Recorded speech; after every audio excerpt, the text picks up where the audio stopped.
Hi, everyone, and welcome to today's edition of Financial Planning Week. And I do apologize. We had the lovely Flora in studio, but for some reason we couldn't get a sound working. So today I'm going to take over and do the presentation for you.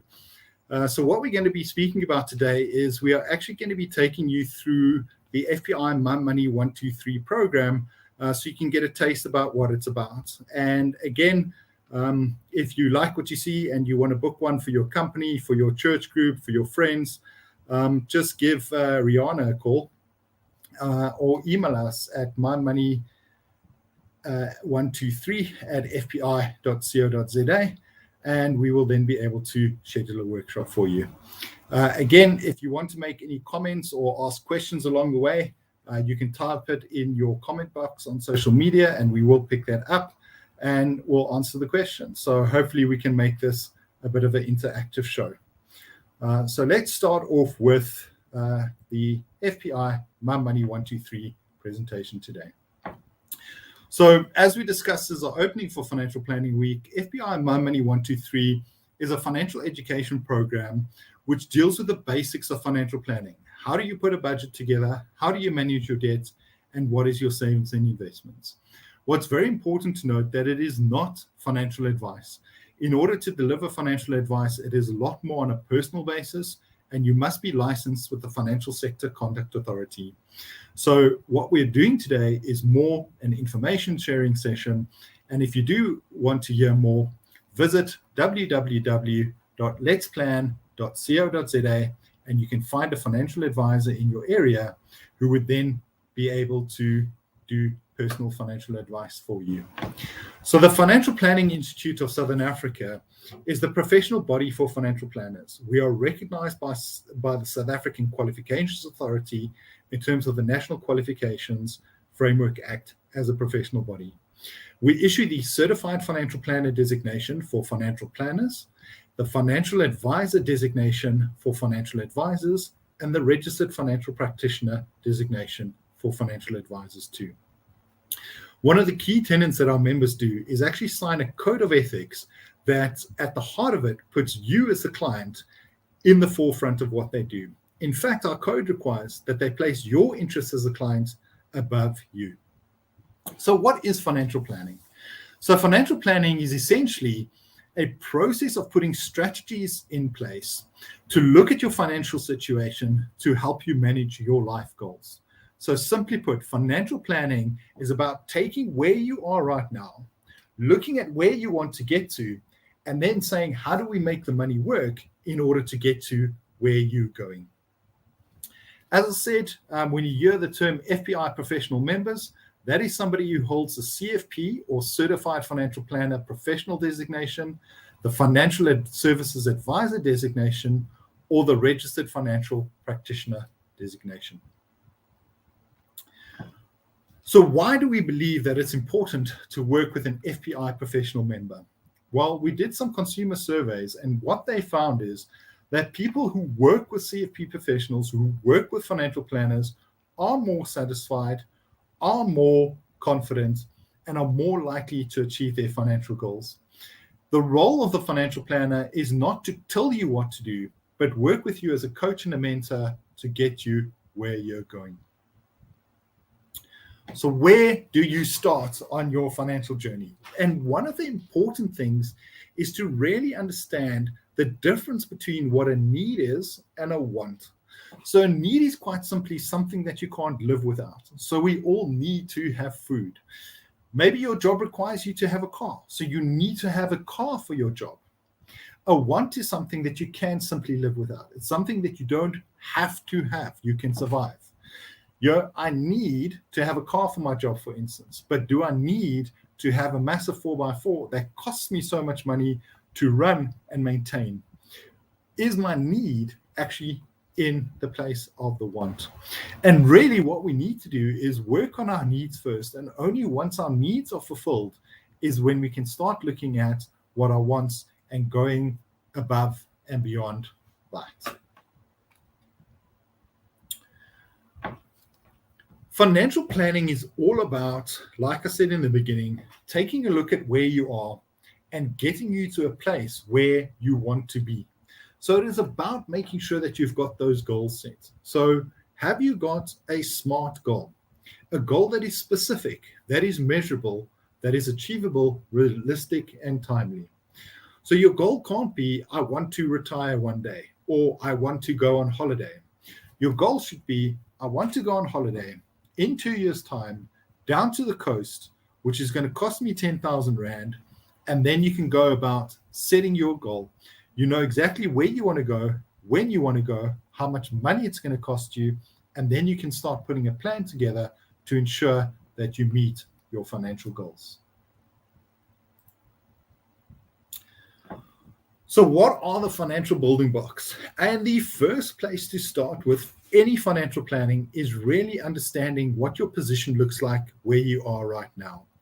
And the first starting point is understanding your incoming and your outgoing.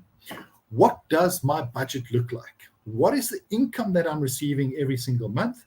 And where is that money actually going? So we do have daily budget planners that we can share and workbooks that we can share after this session with everyone. But understanding your budget, or as I like to call it, a spending plan. So making a plan about how you are going to spend your income and your money that you get every single month. So how do you actually go about setting up a budget? Well, the first one is to make sure that you actually have a daily budget diary. And why is this important? When I started working, it was very nice. I got my salary and I decided I can now start spending my money. And what I did is every day I was going out and buying myself a lunch. And it's a pie, a Coke, and maybe a chocolate or something. And you think that it's not spending a lot of money. When I sat down and learned about budgeting and actually doing my budget, I started working out that if I was doing that, buying a pie, buying a burger, a meal like that every day, it was actually costing me about 30 Rand a day. And in fact, in today's terms, it's closer to about 50 Rand a day. When you start adding up those 50 Rands, it's 50 Rand a day. So per week, you're spending 250 Rand on lunch. Per month, you're spending 1,000 Rand on month. And the reality is, what is the value that you're getting out of that? Is there a way that you can re-look at how you spend that 1,000 Rand on lunch? So for instance, every Sunday, you could go to the shops, buy a loaf of bread and some fillings to put on their bread, and actually make yourself a lunch and take the lunch to work every day, and still keep Fridays open so you can go and buy yourself a burger or a pie or something special. That way, you could probably save a good 500 to 600 Rand off your daily budget. We might, nowadays with the electronic use, obviously you can go through your bank statement and you can look at where you actually swipe your card and understand what you work. But if you draw cash, make sure that you keep a record of those. You keep your slips. And when you get home, you write them down in your spreadsheet, in your daily budget diary, and you keep a record of that. Because one of the biggest things is losing track of the cash. Have you ever gone out on a Friday night, gone to the ATM, drawn 500 Rand, woke up on the Saturday morning to an empty wallet? Where did that money go? It's very important to track it. Another reason why it's important to get your bank statement is to understand what your bank charges are. Again, when I started out, I was on a pay-as-you-go bank account, and I was just using my card, swiping, drawing money. And when I sat down and looked at it, I was spending about 500 Rand a month on bank charges. And by just understanding that, I was able to go and talk to my bank, and based on my usage, was able to take a package where I was only spending 100 Rand a month on bank charges. So just by doing those two small changes to my budget and understanding what I was doing, I was able to save 1,000 Rand out of my budget every single month. And that really starts adding up. Another reason why it's important to look at your bank account is to ensure that you haven't actually been identity theft. So there are syndicates out there who are able to skim information from your cards. And in fact, without you even seeing your card, they are able to determine what your card number is, your expiry dates, and your CVC number, and able to enter into online transactions. If you don't pick these up and you don't notice them, you lose the ability to reverse those charges from your bank. So it's very important to look at your bank statement and see what's gone off, to understand your bank costs, and ensure that nobody has actually taken money out of your bank account without you knowing.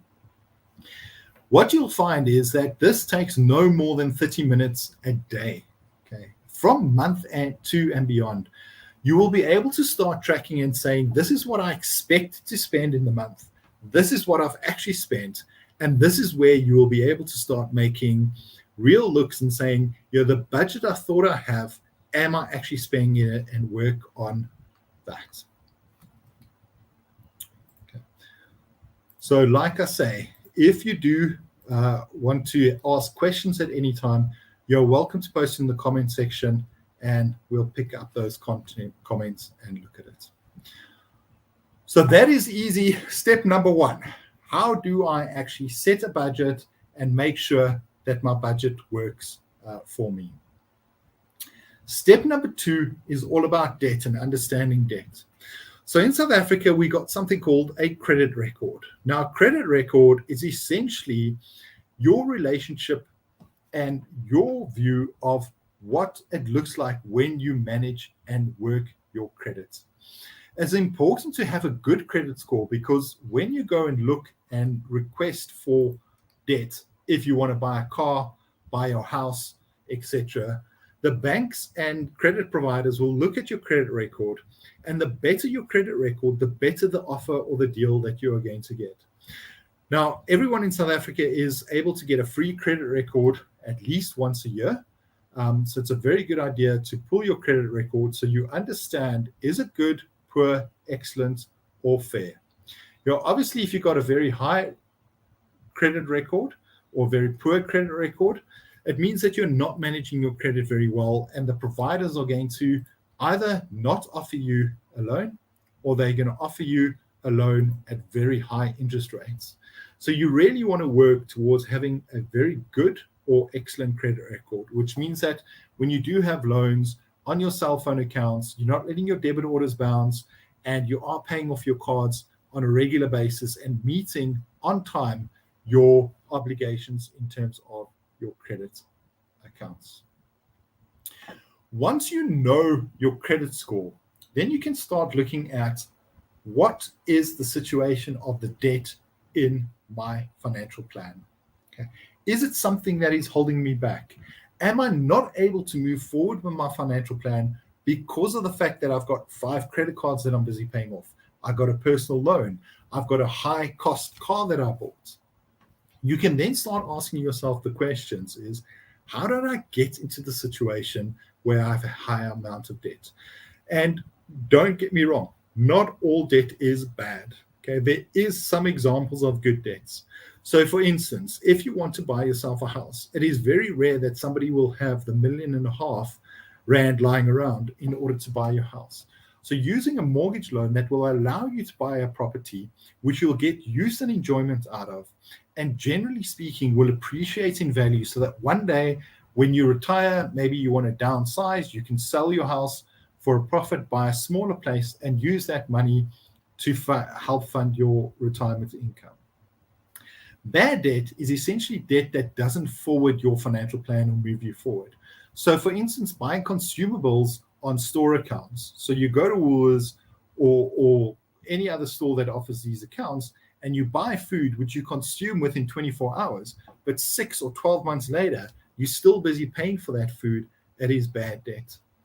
And then I've also heard the term ugly debt. And ugly debt is really where you start using a credit card to fund your installments on other credit cards, which is really not delivering anything to you, but just increasing your debt. We will also go through a few examples of the cost of credit. And once you understand what it actually costs you to buy items on credit, it gives you an idea to pause and think, is what I'm buying, is what I'm doing something really that I need to do now and today? Or is it something that I can delay to a later stage? And through that delaying to a later stage, I'm able to achieve the same objectives. So remember, the debt is not just the principal amount or the amount that you borrow, and we'll go through some examples. You'll be paying an installment. There's interest. There's also fees and insurance that is added to that. So buying items on debt invariably is going to cost you a lot more than if you bought it for cash. What are your objectives? If I want to buy a car, what car am I looking at buying? Are you someone who on a daily or monthly basis has to go get another payday loan to pay your previous payday loans just so you can survive? What are my objectives? Do I want to have my own place to stay and stop renting? Is property important to me? Then the question is, if that is important to you, what decisions are you making so that you can afford the home loan that you need to buy in order to buy the house that you want? So here are a few examples of the cost of credit. So this is an advert for a laptop that would cost you 4,799 Rand to buy. But if you look at the small print and you look at what it is going to cost you if you buy it on credit, it is going to cost you a total of 7,608 Rand, which is 156% more than the cost of the item itself. So the question you need to ask yourself with this is, do I want to go and buy the TV for 3,800 Rand, or do I want to buy the TV for 6,240 Rand? And now that I know I've got a goal of buying this TV, what can I do to go and put money away every single month to make sure that I can buy it for cash? So instead of using credit to buy it immediately, what plan can I put in place to ensure that I can buy it for nearly half the price? And it's not just high expensive items. In fact, sometimes, quite often, the cheaper the item is, you might find that you end up paying a lot more. So this washing machine, if you bought it on credit, would cost you 170% more than buying it for cash. So how did we do that calculation? Well, quite simply, what we did is we took the installment, which is 213 Rand, times the number of months, and that gives you your total cost of credit. So your installment times the month gives you your cost, and your total cost divided by your purchase price times 100 then gives you the percentage that is the cost of credit. So now you might be saying, well, David, this is very nice and it's very good to talk to me about it now, but the problem is I am already in a debt situation. So now let's make sense of the debt that you've got. So draw up a table like this where you know the name of your debt, how much is owing, what interest rate you're paying, and what your monthly repayment is, and how much longer you've got to pay this debt off. This will help you understand what debt is more expensive. Obviously, the higher your interest rate, the more expensive the debt is going to be. It will also be able to let you know how long it's going to take you before you're totally debt-free. So obviously, the debt with the highest remaining term is going to be the debt that is paid off last and is going to tell you when you're free and how much you're actually owing in debt. From there, you can start putting a plan in place to say, well, how am I going to tackle this? And there are various options that you've got. The first one saying, well, I'm going to take the most expensive debts and I'm going to pay that off first because I know I'm paying the most and it's going to cost me the most. Or you could say, well, I'm going to look at the debt with the smallest amount owing. And that money that I save because I stopped buying pies on a daily basis and I changed my bank charges, I'm going to take and put into the smallest debt available. I'm going to pay that debt off first. And as soon as that is paid, the installment that I was paying on that, I'm not going to keep it and use it. I'm actually going to go and put that in the next smallest debt. The advantage with this approach is you get small wins along the way. So as soon as you've paid off that small debt, you get such a great feeling. And I've done this, I promise you, that you're just going to want to carry on paying off all these small debts and getting rid of them so that you can actually start focusing on your financial plan and doing the exciting stuff. And this is where we get into step 3, which is your savings and investments. So once you've figured out what your budget is, once you've got yourself out of debt, you can then start saving your money and putting it aside for your future goals and needs. So we're going to cover off savings and investments. risk and return, the time needed, as well as the effects on inflations. So when we talk about the asset classes that you can put your money in, things like cash. Okay, so cash is essentially things like I'm putting money in the bank accounts. Generally speaking, your cash has a lower risk profile to your shares or your equities, which have a higher risk profile. Now, what that means is shares which have a higher risk profile have the probability of delivering a higher return to you. But that return comes at a risk. So it might, in fact, not deliver a higher return, but you may actually lose money. But the relationship between your risk and return is very important to look at your time. So over time, the chance of you losing money from shares becomes diminished because you're giving it the time to grow. You're giving it a time to recover from any losses it might have in the short term. So when you're looking at savings is generally speaking something you do for a very short term, maybe 12 months or less, and it's for a very specific goal where you don't want to lose your money. There you would generally look at cash type investments or savings. I'm mixing up the two terms myself. Investments is generally something that you're trying to build your wealth over a longer term, 12 months or more, and generally speaking, about 7 or 8 years, your goals. There you are able to look at allocating more money to the more risky asset classes, such as shares, in order to hopefully generate a bigger return. But again, this is where it becomes very important to consult with your FPI professional member who is a financial advisor or financial planner to determine what your goals are and how best you can allocate your money to the various asset classes to deliver it. What's very important is understanding compound interest. And it's been quoted as saying that Albert Einstein himself referred to compound interest as the 8th wonder of the world. The reality, though, is that he didn't say that, but he should have. Okay. Now, if we look at Investor One, he starts to save 1,000 Rand for 10 years per month. So by the time they stops the investment, his investment is worth 204,000 Rand. 30 years later, after saving just 120,000 Rand, his investment is worth 1.5 million. Investors 2 starts to save 1,500 Rand after the time that Investor 1 has stopped saving, and again saves for a period of 10 years, but saves 33% more. At the end of their 30-year period, they've only got 1.1 million Rand in investment. And that is the effect of compound interest. Compound interest is when your money works for you and delivers money on the money without you doing anything. And the reason why Investor 1 has more money after the 30-year period is the time that Investor 2 actually starts investing, the interest that is earned by Investor 1 already outpaces the installment that Investor 2 is making. So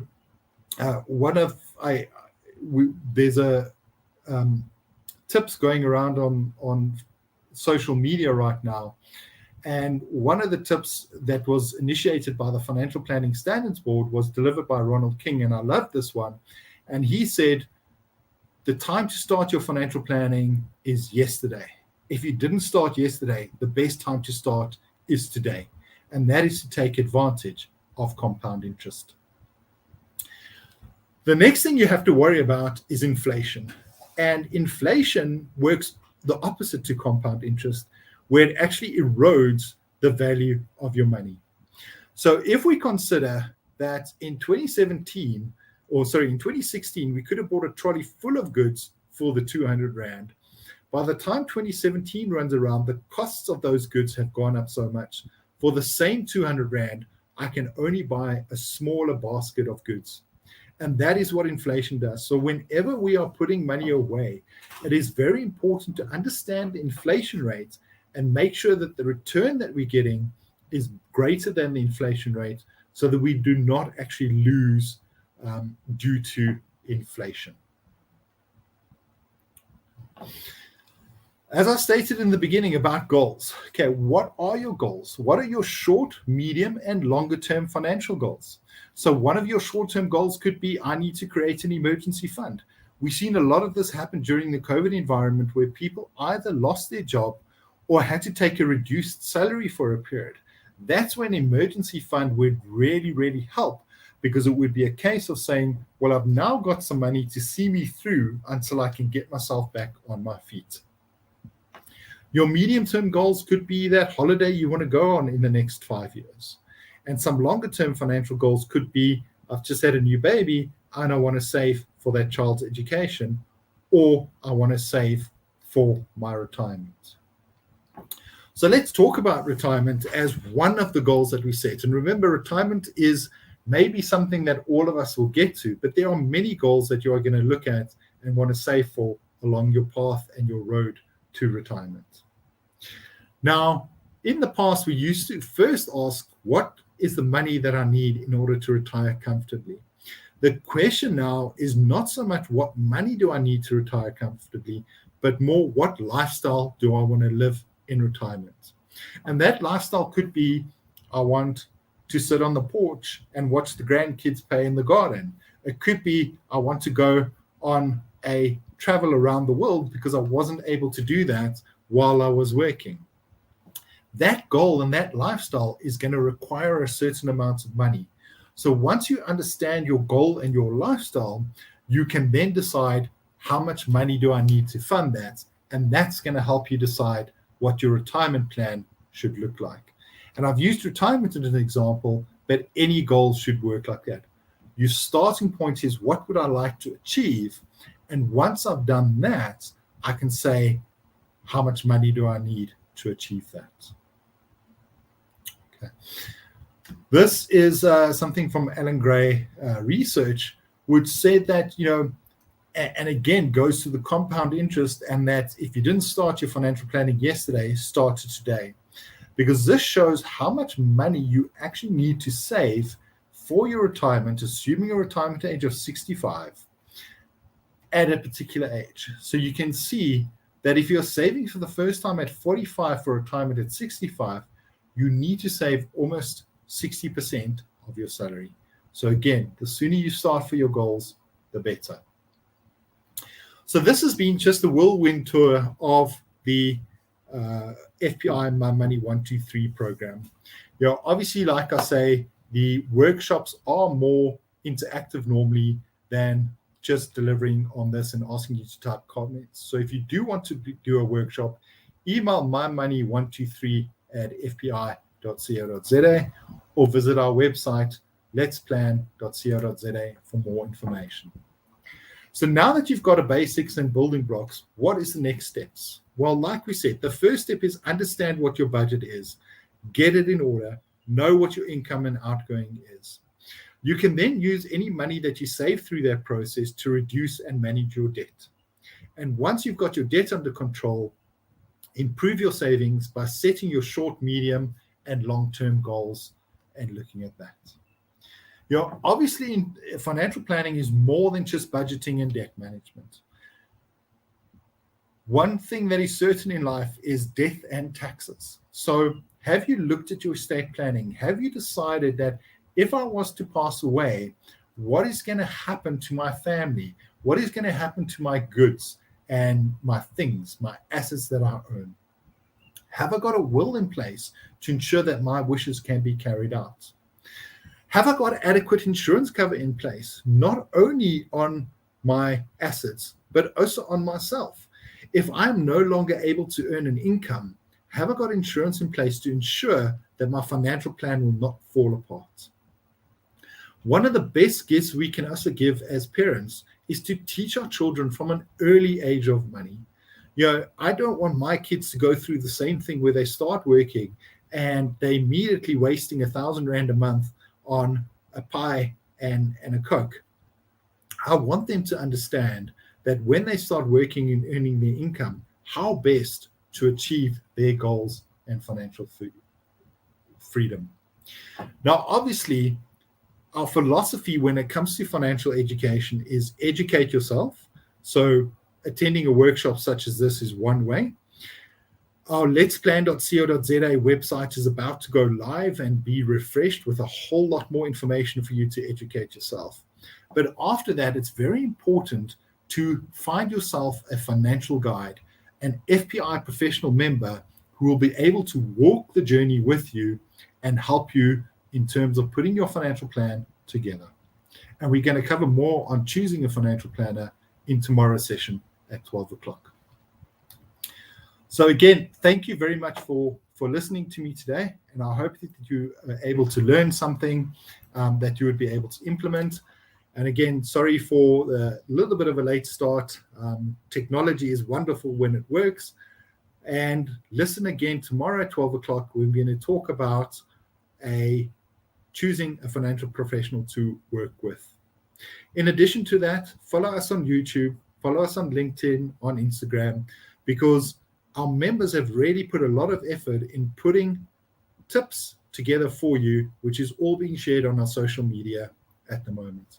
So again, thank you very much for listening, and enjoy the rest of Financial Planning Week, and celebrate the Financial Planning Standards Board World Financial Planning Day tomorrow. Thank you very much.